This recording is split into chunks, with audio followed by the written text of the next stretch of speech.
Alhamdulillahi Rabbil Alamin Ar-Rahmanir Rahim Maliki Yawmiddin Iyyaka na'budu wa iyyaka nasta'in Ihdinas siratal mustaqim Siratal ladzina an'amta 'alaihim ghairil maghdubi 'alaihim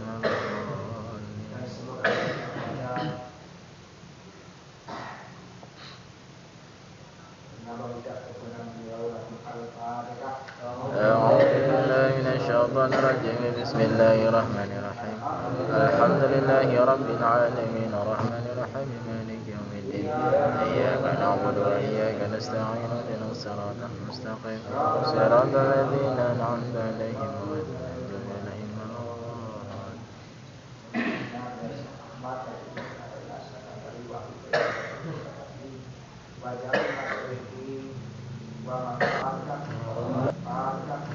أعوذ بالله من الشيطان الرجيم بسم الله الرحمن الرحيم الحمد لله رب العالمين الرحمن الرحيم مالك يوم الدين إياك نعبد وإياك نستعين اهدنا الصراط المستقيم صراط الذين أنعمت عليهم غير المغضوب عليهم ولا الضالين.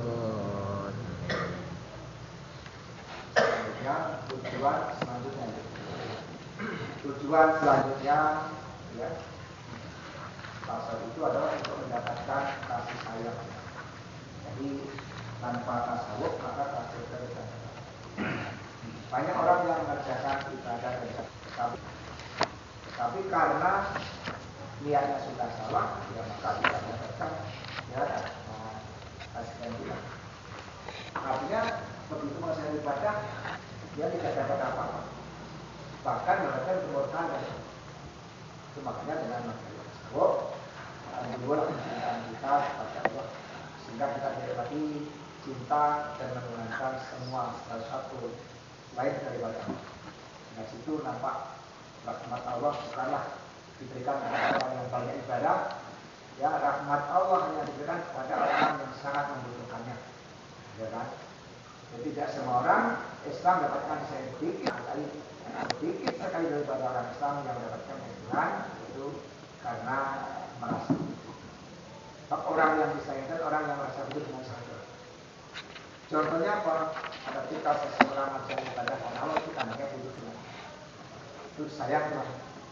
Banyak orang menjadi ibadah karena Allah, karena Allah. Nah itulah orang yang mendapatkan kasih. Sehingga Allah sangat murka dan tidak akan membalas kebaikan-kebaikan yang selama itu dilakukan oleh manusia dalam kebaikan itu.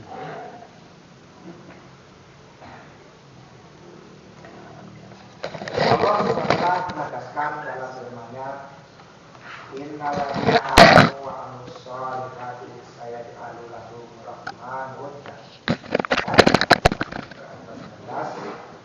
Yang menjadi kedua. Artinya sesungguhnya orang-orang beriman dibalik-balik kata-kata iman itu jangan diartikan pada orang yang percaya. Iman harus diartikan makrifat, ya kan?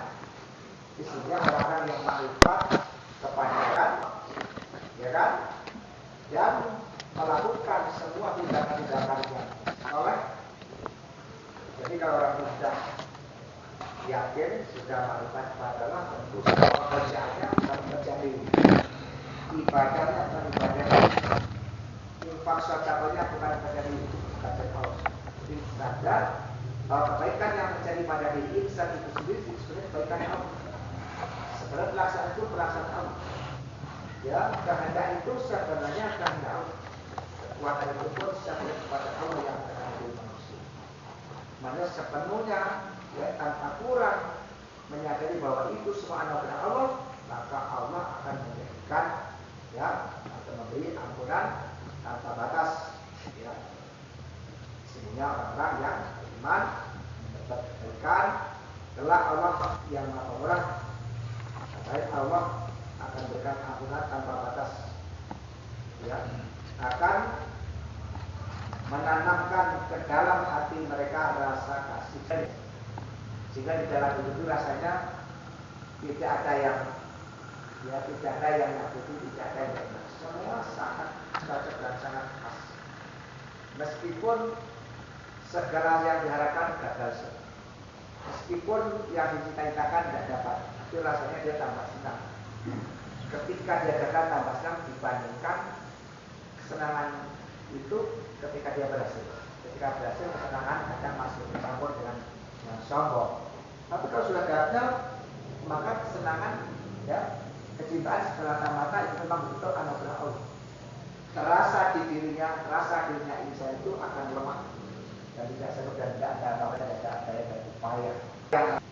Nah, orang yang merasa, ya, mengakui adanya la haula wala quwata dan segala itulah pangkal kasih sayang Tuhan.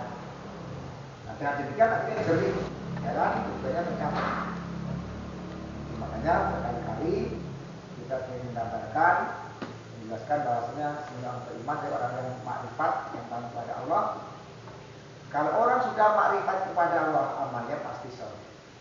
Nanti amalnya pasti terhindar dari kesombongan, takabur, riya, pamer dan sebagainya.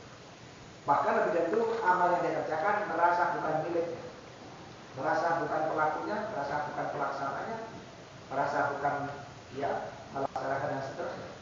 Itu tandanya amalnya soleh. Kalau orang masih merasa mengerjakan kebaikan, itu tandanya amalnya betul. Karena apa? Semua pekerjaan itu sholat dianggap itu dirinya, fisiknya yang melakukan. Padahal perbuatan yang nampak di fisik itu adalah manifestasi daripada sifat amal terhadap perbuatannya Allah. Itu makanya manusia itu tempatnya rahasia ketuhanan. Ya, karena itulah rahasia ketuhanan yang terbesar di alam semesta dan selain itu yang terbesar tidak sama kebesaran Allah pada diri manusia. Ya kan? Laisa duhuri kahadurihi bisa. Tidak sama kemunculanku pada sesuatu. Ya. Ya, tidak ada kemunculanku pada itu yang lebih kemunculanku pada insan. Jadi makanya insan itulah sebenarnya, ya, tempat lahirnya ilmu dan juga di hati insan itu juga tempat, ya, tahtanya ketuhanan. Maka bila manusia mengerti masalah ilmu tauhid, ya otomatis Allah bersemayam di hati. Kalau Allah sudah bersemayam di hatinya, maka Allah akan melakukannya, Allah akan memprogramkannya, Allah akan melaksanakannya, Allah akan memberikannya dan seterusnya. Sehingga insan itu betul-betul sudah diambil alih oleh Allah. Sehingga insan yang kecil ini habis berganti dengan insan yang besar. Ya, insunnya habis ganti dengan insan yang habis ganti dengan insun. Kalau dulu kita yang beribadah, nah sekarang bukan kita lagi beribadah. Dulu kita yang haji, yang umrah, sekarang tidak lagi kita yang haji. Selama itu kita tidak pernah melakukan ibadah. Selama itu pun Allah yang menjadi ganti bagi pelaksanaan ibadah-ibadah yang sudah diperintahkan oleh Allah kepada kita. Hanya saja sebutan, dia perintah kepada manusia hanya sekedar sebutan, bukan hakikat. Itu adalah majas, bukan hakiki, bukan yang sebenar-benarnya. Ya, dengan demikian itulah curahan-curahan kasih sayang Tuhan yang harus kita dapatkan di lewat dari tasawuf, sebagai ayat demi ayat, hadis demi hadis, sehingga apapun yang akan kita kerjakan akan mengantarkan manusia kepada kejernihan, pandangan, kesaksian, keikhlasan kepada Allah. Sekali lagi, semuanya orang-orang yang beriman, orang yang paham sama Allah, orang yang paham sama la ilaha illallah, dan berbuat kebaikan, ya otomatis dia berbuat kebaikan. Meskipun bentuk yang dikerjakanku cari duit yang katakan, bukan seorang saja, nolong orang katakan, ngasih minum aja dan sebagainya. Karena apapun yang dilakukan oleh si insan itu sendiri, insan yang sendiri ini adalah dan manifestasi pada pelaksanaan Allah dan manifestasi daripada kenyataan Allah yang terjadi seterusnya. Setelah Allah yang akan murah, ya, Allah akan memberikan ampun tanpa batas, ya, tanpa batas, ampunan tanpa batas. Tidak ada dibatas kali enggak. Kalau ampunan tanpa batas berapa banyak dosa, ya kan? Dosa segunung selalu, tapi dibandingkan rahmat Allah belum. Ya, rahmat Allah itu ya ini, ya dosanya orang senyani, ya bila dibandingkan rahmat Allah belum apa-apa, masih besar rahmat Allah. Begitu dunia ini berbuat durhaka, curang kepada Allah, namun kalau rahmat Allah datang habis dulu. Ya, makanya orang yang mengucapkan la ilaha illallah maka dosanya habis, gitu kan? Itu menunjukkan bahwa kalimat la ilaha illallah kalimat yang sangat sakral, ya. Bukan sekedar diucapkan, juga dipelajari dan juga dipahamkan dan diamalkan di dalam kehidupan. Dan Allah akan menanamkan ke dalam hati mereka rasa kasih sayang, ya kan? Ya, kadang-kadang meskipun sakiti orang, dimusuhi orang, dia tetap mendoakan, tetap digauli, dia tidak merasa dia disingkirkan orang, tidak merasa dia dimusuhi. Sepuluh lebih-lebih Allah SWT akan menempati balasan ya kepada mereka kelak di akhirat atas perbuatan baiknya. Allah berfirman, "Wal yauma la tudlamu nafsun syai'a wa la tujzauna illa ma kuntum ta'malun." Maka pada saat itu seorang tidak akan dirugikan atau dizalimi sedikit pun dan kamu tidak diberi balasan melainkan dengan semua yang telah kamu kerjakan dari berbagai kejelekan. Quran surat Yasin ya, surat Quran 6 ayat 54. Itulah manfaat daripada bahasa tasawuf. Nanti orang menerima jaminan yang ada itu lalu nafsun sehat, tidak dikurangi, tidak dianiaya seseorang diri sesuatu apapun, dan juga tidak dibarasi ya bila masih tak perlu dengan apa yang telah dikerjakan.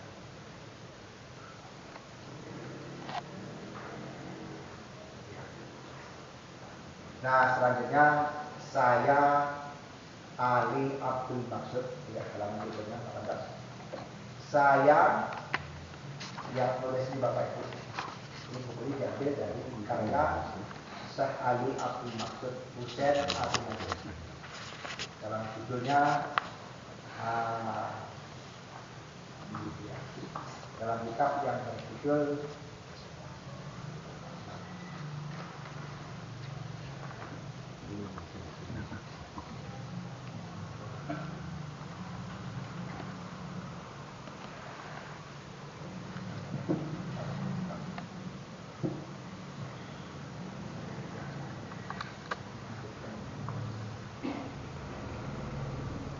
berkata ada beberapa faedah atau manfaat kegunaan dalam belajar Facebook. Seperti ini seringkali disalah persepsikan oleh mayoritas umat Islam. Ya kan? Kalau kita cerita masa tasawuf, orang pasti menganggap itu kita. Kalau di zaman Nabi tidak ada. Ya kan? Jadi seringkali kalau disalah persepsikan oleh beberapa orang umat Islam, oleh mayoritas, oleh kebanyakan. Jadi yang mengakui ini benar, ajaran tasawuf ada sedikit jumlahnya, ya kan? Dalam kitab dari Ukala, ya kan?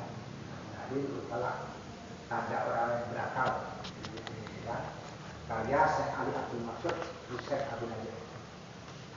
Berkata ada beberapa faedah gunaan seperti ini, ya seringkali bisa persepsikan oleh mayoritas umat Islam yang sangat lemah tauhidnya. Jadi kalau tauhidnya lemah pasti menyalahkan ajaran tasawuf.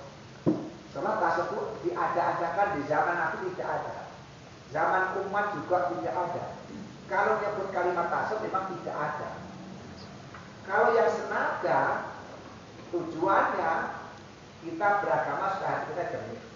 Nah, kalimat jernih itu namanya tasawuf. Artinya orang yang betul-betul pelajari tauhid, dia pasti akan melahirkan kejernihan berpikir, kejernihan bicara, kejernihan bertindak, kejernihan ibadah, kejernihan umrah dan sebagainya dari selain Allah jernih. Dan sehingga tidak ada harapan dari siapapun mereka ada harapan kepada. Jadi kan banyak orang beribadah berharap dengan ibadah supaya bisa lancar usahanya, bisa jauh dari balak, bisa murah rezeki. Nah ini dengan pengertian itu, kalau orang itu memang disalahgunakan supaya murah rezeki dan sebagainya, itu baru salah. Itu namanya tasawuf mistik palsu. Hendaknya tasawuf itu tasawuf Islam, tasawuf yang menurut dasar Islam, ya kan? Dalam Al-Quran juga dapat tidak ditemukan kata-kata tasawuf, ya kan? Tapi pada masa-masa tabi'in itu sudah ya disepakati karena kembali kepada dasar ayat dan juga hadis.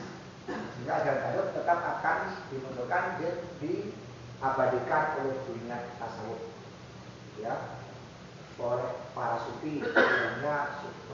Orangnya sufi, perbuatannya tasawuf, ya kan? Orang beriman perbuatannya nyaman, aman, damai, ya, lingkungan damai, orang aman, ya, tidak akan hilang meskipun taruh di depannya. Kalau orang itu memang jernih, ya, semata-mata karena Allah, dia pasti akan terjaga dan menjaga yang bukan haknya. Jadi nggak jelas kan? Jadi kalau ada orang bertanya ajaran palsu kapan mulai muncul? Kalau dikatakan munculnya memang masa tapi dari zaman Nabi pertama sudah ada. Dari zaman Nabi Adam sampai Nabi akhir zaman juga ada pengertian tasawuf. Karena tasawuf itu maknanya jernih. Setelah orang mempelajari tauhid, ya, dalam Al-Quran kan ada dengan tafsir, ya kan? Nah, tetapi kalau ditafsirkan, kenapa bisa jadi dari tasawuf? Karena tasawuf itu hasil daripada mempelajari tauhid. Kejernihan yang lahir dari mempelajari tauhid. Orang yang mempelajari tauhid pasti jernih pikiran, jernih ibadahnya, jernih tindakannya, ya, jernih harapan, jernih pelaksanaan, hanya semata-mata karena Allah. Tidak ingin dibantu, tidak ingin dibalas, tidak ingin disanjung, tidak ingin surga, tidak ingin pahala, tidak ingin panggilan rasanya. Hanya keinginannya karena Allah. Itu namanya jernih. Namanya tasawuf, ya. Bahwasanya boleh bersandar kepada amal, usaha, dan upaya dalam rangka untuk mendapatkan apa-apa yang diinginkan, ya kan? Maka saya ingin meluruskan bahwasanya bersandar kepada selain Allah adalah sifat orang-orang musyrik jahiliyah. Jadi orang yang bangga dengan ibadahnya itulah perilaku, itulah budaya orang-orang, ya, musyrik. Meskipun Anda tetap Islam, tetap ibadah, tapi Anda tetap masuk orang musyrik karena Anda bersandar kepada ibadah Anda, bersandar kepada tahajud Anda, bersandar kepada kebaikan Anda. Padahal semua kebaikan yang dikerjakan bukanlah tujuan, bukan sandaran. Itu semua adalah merupakan sarana untuk mendekatkan diri kepada Allah, ya kan? Jadi bukan satu tujuan ibadah itu. Jadi kalau orang menjadikan ibadah satu tujuan, dengan ibadah kita bisa dapat, dengan banyak cara kita bisa dapat, itu namanya sudah syirik. Maka tasawuf seperti itulah dinamakan tasawuf mistik palsu. Di banyak bapak ibu orang yang kajian tasawuf di mana-mana, ternyata dia merasa riang, gembira, bangga ketika dia dapat kebaikan. Karena ada harapan-harapan, ada bisikan-bisikan dengan ibadah ini kamu nanti akan dapat begini dan begitu. Karena maka itu wajarlah, ya, baik ilmu tasawuf untuk mengatasi, untuk menangkis paham-paham yang seperti itu, ya. Nah, jadi usaha dalam rangka untuk mendapatkan apa yang diinginkan. Boleh, Bapak. Kalau kita usaha, belajar dan seterusnya untuk mendapatkan harapan yang beribadah Allah, tidak cari masalah. Memang kita semua apapun yang kita kerjakan, harapan kita cuma satu, yaitu ridhonya Allah atau sandaran kita hanya satu pada Allah. Tapi kalau semua ibadah dijadikan alasan dan sandaran untuk mendapatkan masuk surga, nah ini jadinya salah. Jadi disitulah perbedaan orang yang tasawufnya dengan benarnya tauhid Pasti semua ibadah harapannya cuma satu, yaitu ridhonya. Tapi kalau orang tasawuf tidak benar, mungkin faktor dia melakukan bimbingan guru, dan dia pasti salah karena dia menjadikan apa yang dia lakukan sebagai alasan untuk mendapatkan murah rezeki. Jadi kalimat ini ada dua versi. Satu untuk mendapatkan apa yang diharapkan, yaitu ridhonya Allah, boleh. Untuk mendapatkan apa yang diinginkan, arti surga ini tidak boleh.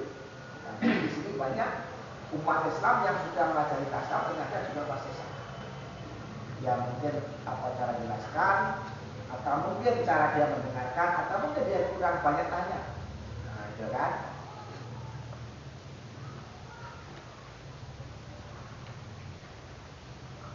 Jadi supaya kita tahu kalau bersandar kepada selain Allah, berusaha untuk mendapatkan sesuatu yang diharapkan, surga dan baik, itu tandanya sifat dan perilaku dan budaya yang orang-orang kafir atau orang-orang musyrik jahiliyah. Ya kan? Artinya kata musyrik jahiliyah itu benar-benar jahil, benar-benar bodoh. Artinya bukan dalam artian bodoh itu bukan tidak tahu tulis, tidak tahu baca, bukan orang itu bukan profesor, ya bukan dokter, bahkan lebih dari itu.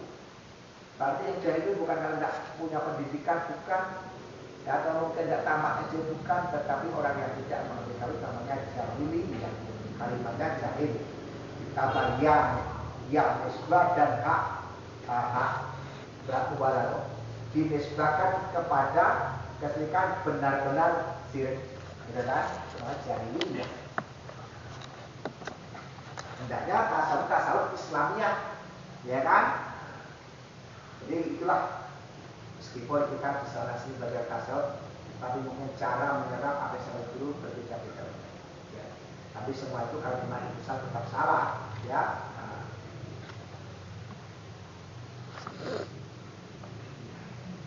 Sedangkan bersandar kepada Allah adalah ciri arifillah, ya kan? Kenapa Anda kerjakan karena Allah? Sudah. Kenapa Anda sakit karena Allah? Kenapa Anda sakit? Ya karena banyak makan ini itu. Itu namanya bersandar kepada selain Allah. Itulah orang musyrik. Sejak saya mengkonsumsi obat ini, cocok obatnya, ya kan? Kalau sampai ke dalam, itu dosa besar. Kalau sampai status timur, tidak apa-apa. Cepat dibalikkan. Sejak saya makan obat itu sesuai. Kenapa? Karena mustahak uluhiyah. Jadi jangan dipandang banyak, pandanglah mustahak. Pandanglah jatah ketuhanan, jatah penyembuh, jatah kesehatan sudah ada dalam obat itu. Ya. Yang merasakan manisnya tauhid, ya kan? Adalah jadi alhamdulillah yang merasakan manisnya tauhid. Coba ya. Kalau kita renung-renungkan Bapak Ibu, kita ini selama ini beribadah kan dibodoh oleh pikiran kita sendiri, ditipu oleh anak kita sendiri. Jadi kita sudah terlanjur karena banyak orang yang bisikkan kita, bisikan-bisikan yang negatif. Kalau kamu kerjaan nanti begini. Datang yang itu hampir sama, datang yang itu hampir sama. Dengan tolongan Allah, Bapak Ibu datang kepada kita, sehingga kita tidak lagi, ya seperti pemikiran dulu. Kalau kita beribadah karena Allah, direnungkan lagi kalau seperti itu adanya, berarti kita ini jalan tidak pernah punya ibadah. Kita tidak pernah punya kebaikan demi Allah, ya kan? Yang diri Muhammad ada pada dada. Semua yang ada pada diri saya itu adalah ya Allah. Saya tidak bisa membuat, saya tidak bisa mengerjakan, saya tidak bisa membimbing dan seterusnya. Itu banyak para nabi. Bagaimanapun kalau Allah menentukan, Allah menghukum, saya tidak berhak untuk menyelamatkan. Apa daya saya? Apa kekuatan saya? Apa hak saya untuk menjelaskan orang yang dihukum oleh Allah? Kenapa? Orang yang karena itu orang yang merasa bersiap. Memang betul kekuasaan mutlak, ketetapan mutlak, hukuman mutlak itu hanya pada sisi Allah. Jadi kita manusia tidak punya apa-apa, cuma prinsip kita seperti itu dan sebagainya. Ya kan, apapun yang kita sampaikan, yang tidak ini adalah semata-mata hanya berdoa. Memahami itulah sekaligus orang itu bertasawuf. Memahami itu sekaligus orang itu berakhlak yang mulia. Memahami itulah sekaligus orang itu beradab kepada Allah. Memahami itulah sekaligus orang itu berlaku baik kepada Allah. Ya kan? Perintah beradab, berlaku baik, berakhlak. Ya intinya itu. Dengan tauhid akan bersih dari selain Allah, maka orang itu berakhlak. Dengan tauhid orang itu akan bersih dan berdoa berarti orang itu berakhlak atau berhidayah. Ya, banyak ya pelajaran seperti itu.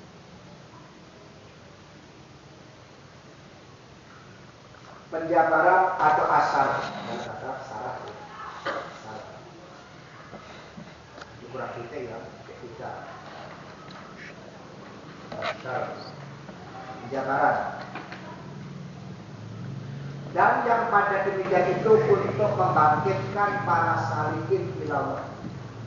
Ya, sudah kita bangkit Bapak Ibu, selama ini kita ini tenggelam di dalam kegelapan tabiat, ya, di dalam kegelapan tabiat, di dalam kegelapan kekafiran, kegelapan kemusyrikan, kegelapan kemunafikan, kegelapan kesombongan dan seterusnya.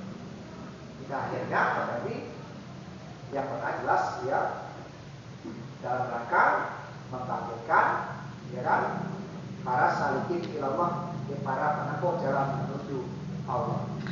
Maka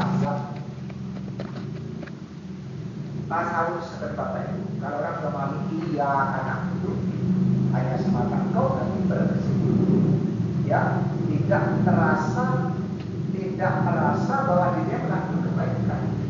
Kalau sudah sampai ketika iya anak sudah habis, persoalan nafsu sudah habis, ya kan? Persoalan ibadah sudah habis, persoalan aku sudah habis, persoalan tadi sudah habis. Kalau sudah sampai semangat, ya kan? Nah, ini yang perlu dijawab, ini yang perlu dipupuk lagi. Kalau orang sudah memutuskan semata dia, sudah semata engkau, ternyata prakteknya tuh timpang, gitu kan? Inilah. Terus semata engkau, semata dia itu Bapak Ibu dalam segala hal. Ketika sedaya memang ucapan kita saja semata engkau. Rukuk sujud takbir mulai awal sampai salam semata engkau, tidak ada yang sama. Tapi begitu usaha di dunia mendapatkan keberhasilan bukan semata dia, karena aku sendiri. Ketika lebih bukan semata Allah, karena gara-gara itu dan sebagainya. Dan Islam tangan, ya kan?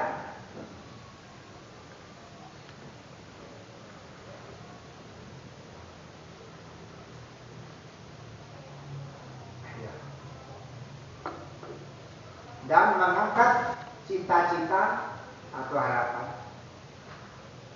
mereka dalam berjuang untuk mendapatkan ridho Allah. Ini dalam bentuk puncak tertingginya adalah ridho Allah. Kalau sudah semata engkau, baru ridho Allah. Kita salam ke kanan, Allahumma inna nas'aluka ridhoka wal jannah. Aku memintamu ridhonya. Tapi kalau tauhidnya tidak sampai ke tingkat semata engkau, tidak juga bisa. Ya kan? Ini perlu diperbaiki. Boleh doa boleh, tetapi tauhid harus benar-benar mengantarkan sampai ke semata dia. Baru ridho Allah. Kalau kalau sholat masih Anda, kalau puasa masih Anda, berarti Allah masih murka. Hendaknya ketika sholat Anda habis, tinggallah Allah. Ketika sedekah habislah yang sedekah, tinggallah Allah yang buat sedekah. Ya kan? Nah baru itu ridhonya Allah. Jadi sebenarnya Allah itu Bapak Ibu menyuruh kita ini jujur, ya, menyuruh kita ini bersih, ya, dari noda-noda syirik dan noda-noda akhir dan noda tauhid. Tujuannya dan menyerahkan suatu sarana kepada Allah dengan perbuatan yang diridhai oleh Allah Subhanahu wa taala. Allah SWT berfirman, wabtahu ilahil wasilah. Ini banyak terjemahkan dan cari padanya satu perantara, ya kan? Nah, perantara itu harusnya begini ya. Orang selalu menggunakan perantara. Sholat itu perantara untuk mengenal Allah, ya kan? Semua yang diperintahkan itu untuk mengenal Allah perantara. Jadi perantara itu sendiri maknanya wajib. Ya kan? Apa yang wajib? Tauhid. Ya kan?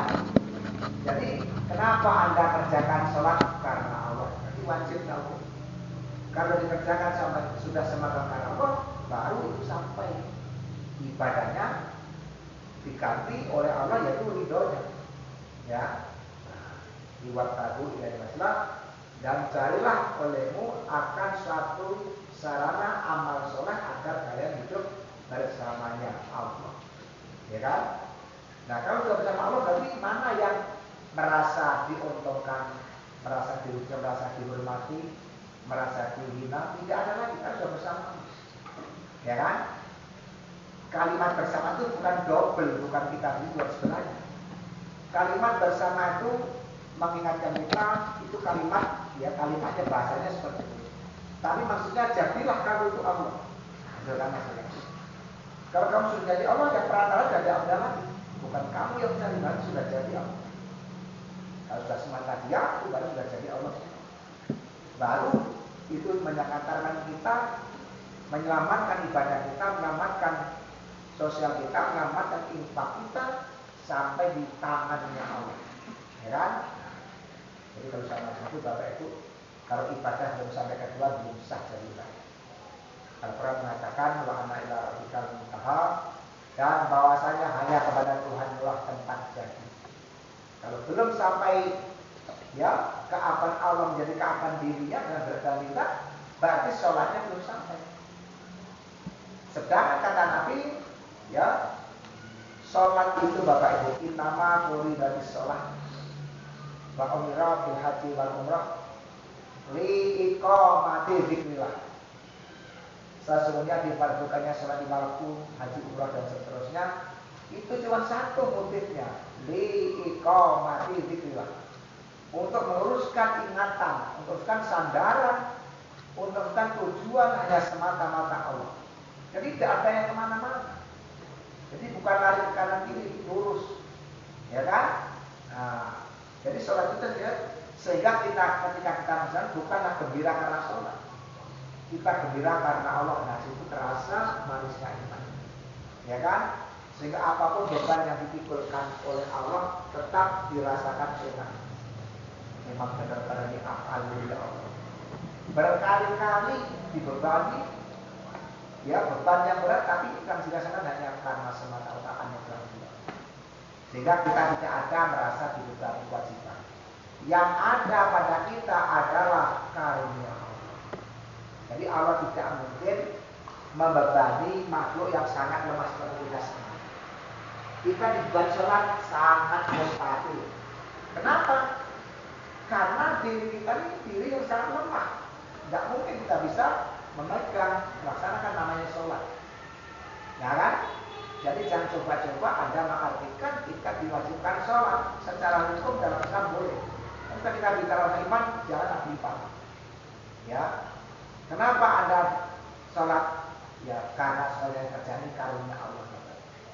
Jadi bukan diwajibkan pada Anda, tidak. Saya tidak diwajibkan. Kalau saya diwajibkan, sholat tentu saya tidak sanggup. Karena kalau saya yang melakukan sholat pasti batal semua. Tuhan akan mengoreksi sholat kamu, rukuk kamu, bacaan kamu, pikir kamu dari detik ke detik banyak nyimpang, tentu tidak akan benar lagi. Sedangkan tujuan sholat itu untuk apa coba?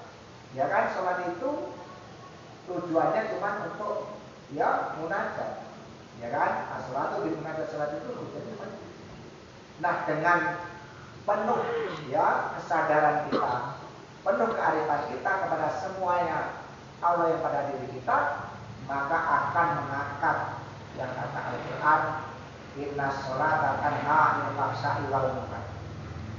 Sholat yang didirikan, ya kan, itu akan mencegah perbuatan keji dan mungkar.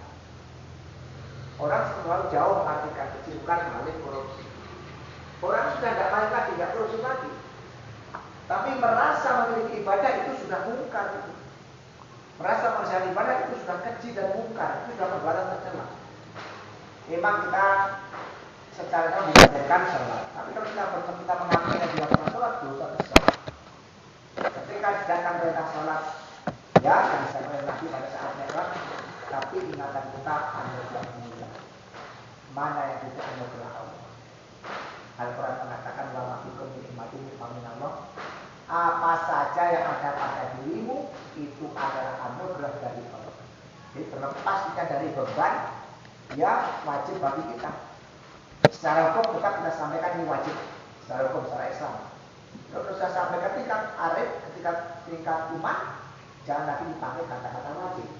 Ya, kan tidak mungkin kita manusia sangat lemah, hina, miskin, tidak sanggup, tidak bisa. Kok di beban Islam bagaimana caranya coba? Sedang mengucap aja diucapkan, ya kan? Angkat tangan aja diangkatkan. Kok kita rasa sok, rasa gagah, ya sanggup dan senang disebut melakukan kewajiban sholat. Kalau awal-awal dalam rangka ngajar, dalam rangka dakwah, umum boleh-boleh saja disampaikan. Tapi lama-lama ini harus dihilangkan, ya kalimatnya dihilangkan, diganti aja kalimat, sehingga orang lebih semangat dibandingkan wajib. Semangat ini adalah rahmat dan karunia Allah SWT. Ya kan?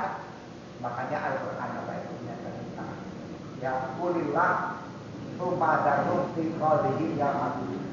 Ya. Pahami saja Allah, ya. Kulillah, katakanlah Allah, atau pahami saja Allah. Kemudian mereka biarkan di dalam kelalaian, dalam kemabukan, dalam kesibukan, dalam itu biarkan. Yang penting kau paham aja. Dimana kamu bersama orang banyak, bersama orang yang tidak paham dan mengerti, tetap prinsip kita harus Allah. Ketika terjadi ejekan wanita, Allah. Ketika terjadi pengharapan wanita, Allah. Ya kan? Orang cerita panjang lebar masalah bicara ibadah, sosial, paham aja Allah. Jadi kita jangan ikut mengaminkan, ya orang banyak. Kalau kamu bangun sekarang Tuhan saya, terus akhirnya kita juga ikut. Tidak boleh. Yang penting pokoknya bagaimanapun prinsip kita satu tadi, kulilah rumah gaduh di kolom ya Allah. Ya, pahami saja Allah. Apapun yang terjadi, sana sih terdapat, jadi yang tidak kita senangi, menjadi kegaduhan, keanehan, kesisian, kemenangan, tapi kita lihat di depan Allah. Ketika kita menyaksikan bermacam-macam orang yang banyak ibadah termasuk kita, jangan kita memandang diri kita, jangan kita memandang orang lain, pandangan Allah. Meskipun orang banyak bacanya bagus, bacanya fasih, di sana juga begitu dan seterusnya, meskipun mereka lupa dengan Allah di dalam pasangan itu, kita tidak boleh. Prinsip kita bolehlah. Nah inilah pengertian tasawuf, ya, untuk menjadikan tindakan ucapan kita dari salah satu selain Allah. Itu saja. Assalamualaikum warahmatullahi wabarakatuh. Waalaikumsalam.